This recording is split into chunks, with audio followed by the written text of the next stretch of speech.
Right then. Sensational Sunday here. Uh, as you can see, I'm at the cabin. Um, Yesterday was a productive day, but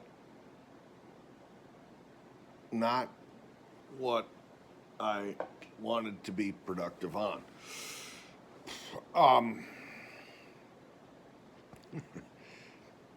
the reason I make the hour and a half journey one way to come down here for the weekends is to work on remodeling this place. Well, yesterday that didn't happen.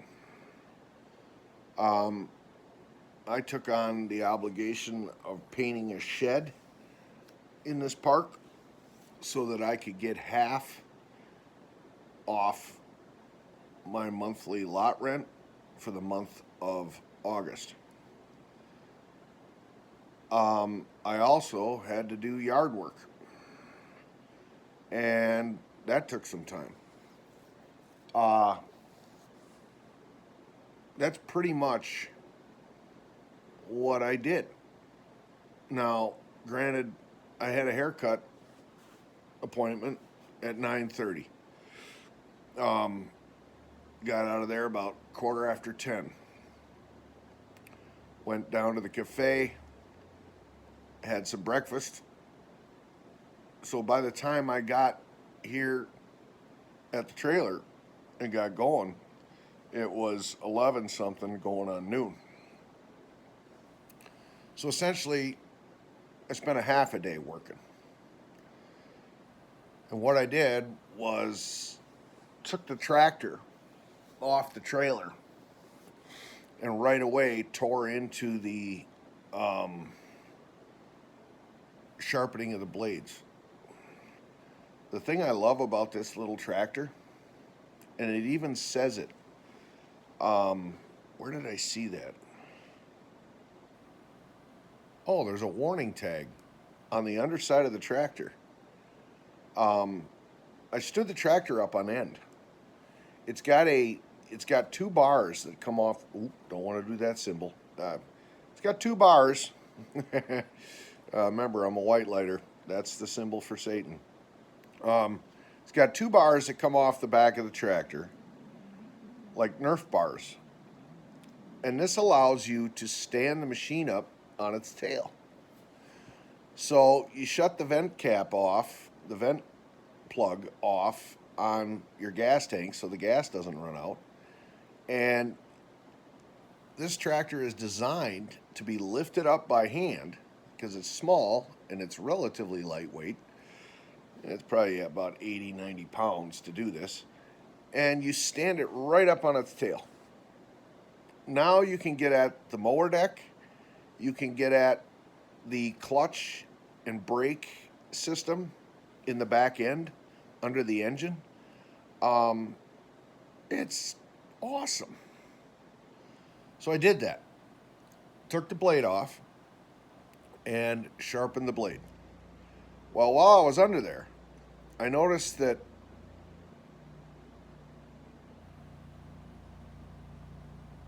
I'm hearing noise. Oh, Thumper next door had to hire a guy to come and cut his grass. So that's happening next door.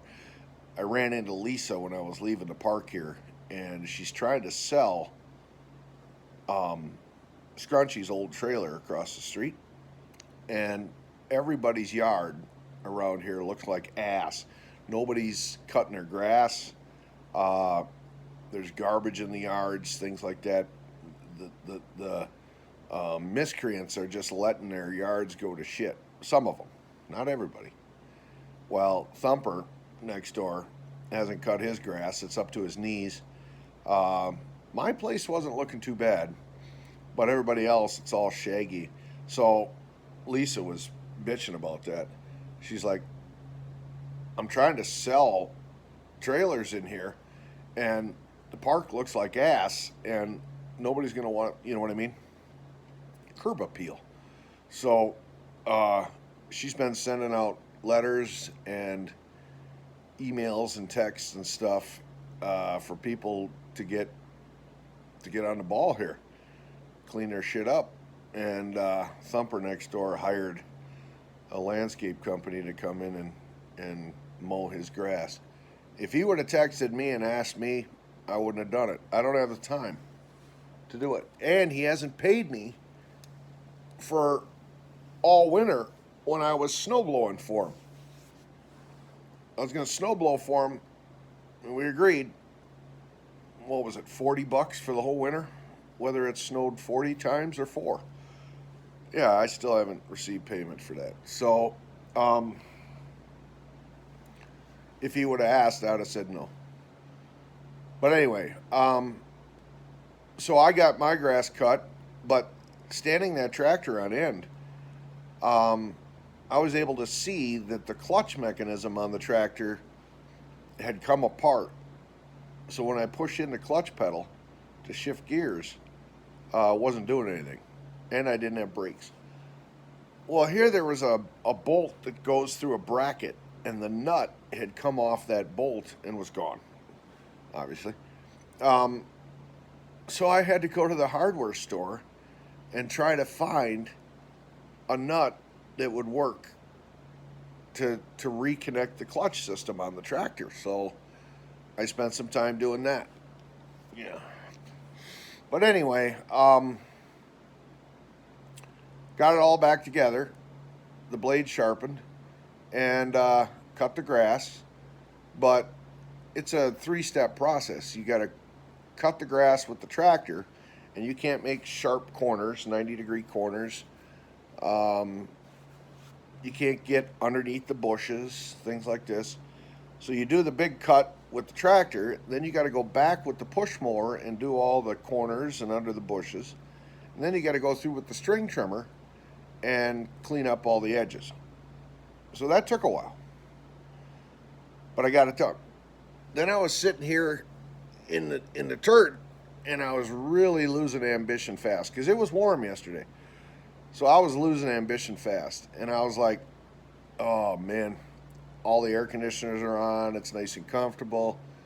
I wanted to take a nap. Yeah, it was not good. So I was talking with Mia and telling her what I had to get done and what I wanted to get done, and she's like, well, since you got a nice breeze going, and it was nice and breezy yesterday, get your ass over there and paint that shed. I like encouragement, and I don't consider that nagging. Motivation from my partner. When I'm feeling like just sitting and just wasting away a day, I like it when my partner says, in a gentle way, not in a nagging or commanding or controlling way, hey, you're wasting away the day. Why don't you get her done? So that's exactly what she did. And I found myself grabbing the paint, the rollers, the brushes, and wandering down to the trailer that needed this shed painted. Now, this is straight up a case of putting lipstick on a pig. This shed, as are a lot of the sheds in this park built, they're using that oriented strand board, that chipboard for the siding. So what's happening is, over the years, the paint degrades, moisture gets into the chipboard starts to delaminate and come apart and rot and get soft and punky. And it's just basically, as time goes on, the shed is held together with paint acting like a glue. That's exactly what I had here. The shed's all rotted out, the siding's all rotted out. I'm laying this primer. I put primer on first. That was my suggestion. I'm thinking I shouldn't have suggested that, because now I got a 2-step process I got to do to finish this project. So yesterday I was over there putting primer on the shed, and the primer only covered three walls of the shed. It's a 12 by 10 portable shed kind of thing. Yeah. And I don't have my spray rig that I used when I used to do this years ago. I would have my compressor on the trailer, my spray guns, everything like that. I would go tap into a power source at the house to run the compressor. And I would spray these sheds with an air sprayer. And that was really nice because it would actually blast the paint into all the nooks and crannies of the wood of that chipboard and penetrate really well. And I could do 2 coats of paint in about an hour. Yeah. Damn, man. Okay. During the course of this video, it's been 10 minutes. 11 minutes right now. That landscape guy came in. I watched him out the window. Offloaded his zero-turn mower. Mowed Thumper's yard. And he just now rolled away. Loaded his tractor back up in his trailer and rolled away. 10 minutes it took him. Holy shit. No, he didn't do any of the string trimming or cleaning up around, like I had to do. He just buzzed the yard. But, damn, man, that was quick. I wonder if he's doing it pro bono because Thumper's handicapped. I don't know. Some of these handicapped people, they like to sit there with their hand out. Here, yeah, I got a fake leg, so here, give me stuff for free. They use the system. Don't get me down a rabbit hole. Anyway, so I had to paint this shed old school. Brush and roller. Which meant I had to do all the trim boards, all the, surface boards with a brush first, and then go over the large areas on the siding with the roller. And I had to basically, it was like painting a barn because the wood was so porous, it just soaked up the primer. I had to lay it on thick. I had to slop it on, like whitewashing a fence. Yeah. I used a whole gallon of primer on 3 walls. I didn't even get the front of the building done. I got to go back today and do that. And then I got a top coat over the primer with actual paint. I charged $200 for this job. Let's say I get $50 an hour.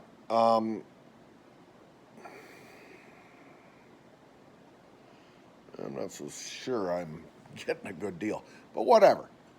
Half off my rent is half off my rent, which next month will be nice. So getting this stuff done is not happening right now. Since this is a neighborhood, I couldn't be out there right away at the crack of dawn at 4 o'clock when I woke up running saws. There's quiet time. Not only that, when I did go outside to just check environmental conditions, it was chilly, which is nice, but very humid and damp. So the grass is wet. The glass on the vehicles is all frosted up. There's a layer of moisture on the hoods of the cars. It's wet. Humidity. So I can't be laying sheets of plywood out in the wet grass and making my saw cuts. I literally got to wait for the sun to dry the grass before I can do my stuff. I don't cut my plywood on sawhorses or my paneling on sawhorses because paneling is thin. It has no rigidity to it, or not very much. So you put it on 2 sawhorses, and it will have bellies and bows and like this. So when you try to make a cut, you're going up a hill, down a hill, and you don't get very good cuts. So the way I do it is I lay it out on the lawn, and I set my saw blade on the saw to just come out the bottom of the paneling. And I measure off all my lines that I want to cut, and then I literally just cut it in the dirt. Works great. Well, I can't do that if the grass is wet. Yeah, so ugh. So it's 8 o'clock. Just rolled 8 o'clock. I haven't done a friggin' thing except sit here and drink 6 cups of coffee, chain smoke my pipe like an altar boy, watch my church on TV, and I'm just waiting for atmospheric conditions to warm up a little bit, dry out a little bit, so I can get some stuff done. So the plan today is to go back to that shed as soon as I can and finish painting it. And then if there's any time left, because I don't want to be here until dark, I want to cut out of here about mid-afternoon, 3 o'clock-ish, somewhere in there, so I can get back up to the lake house and actually have some downtime sitting on the screen porch, or maybe go fishing, whatever, before I got to go back to work tomorrow. So, I'm going to go finish the shed. That's got to be done. And then if there's any time left, I'm going to measure out. See, on the other side of this box, that's where the cabinets are. And then there's some down here. There's some over there. Oh, wait, I'm aiming the wrong way. There, you can see them. All the doors are off. There's cabinets all over this kitchen. And I got to make face frames for them to cover up the cheap piece together chunks of boards and plywood that they use to build those. And I'm going to face frame them, cover the facing so it's all uniform in one piece, and then paint it, and then paint the doors to match, and put hardware on the doors. Yeah, it's going to be nice. But I got to get something done on that.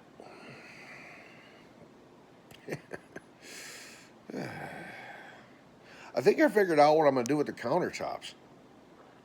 Yeah. I've been sweating that. Like, what am I going to do with these countertops? I was going to put new plywood over the top and then stain it and put a heavy, thick coat of bar top polyurethane on top. That was one option. I was going to actually put laminate countertop material on it and do it and make them look like laminated countertops. That's another option. But apparently that's pretty expensive. Another option I never considered was ceramic tile. You can get these little mats. It's a 12 by 12 inch mat of ceramic tiles on a mesh backing. And you put down a layer of tile grout on the surface, and then you set these mats on it, and then you put grout between the tiles, and you can use a scissors to cut out around corners and things like that. That'd be a quick way to get a countertop on the counter, on the top of the existing wood, and cover it up and make it look pretty. I might just do that. I think that's the fastest way to deal with this. But anyway, so I wanted to get something done on my project. So I think about all I'm going to be able to do today, since I don't have help to come run the vacuum while I'm routering out the openings after I put the paneling over the top. I'm going to cut and attach the panels. And then I'll have to come back down some other time and router out the opening when I have somebody here to help me hold the shop vac while I cut out the opening, because the router makes so much sawdust. Somebody's got to have a vacuum, and they got to follow me around the opening and vacuum up all that sawdust. Otherwise, the inside of this place turns into the Sahara Desert. It's covered in dust. It's horrible. So I don't have anybody. Mia. I think Mia would do it, but she's sick. The head cold that started out is now migrating into her chest. She's losing her voice. She's got a sore throat. She ain't going anywhere. She was supposed to go to Indiana Monday with the Amish Mafia for a family reunion. Take them down there for a family reunion or some shit. She canceled that because she's sick. She actually went to the clinic because she has lupus. She can't anything she gets for an illness is magnified threefold.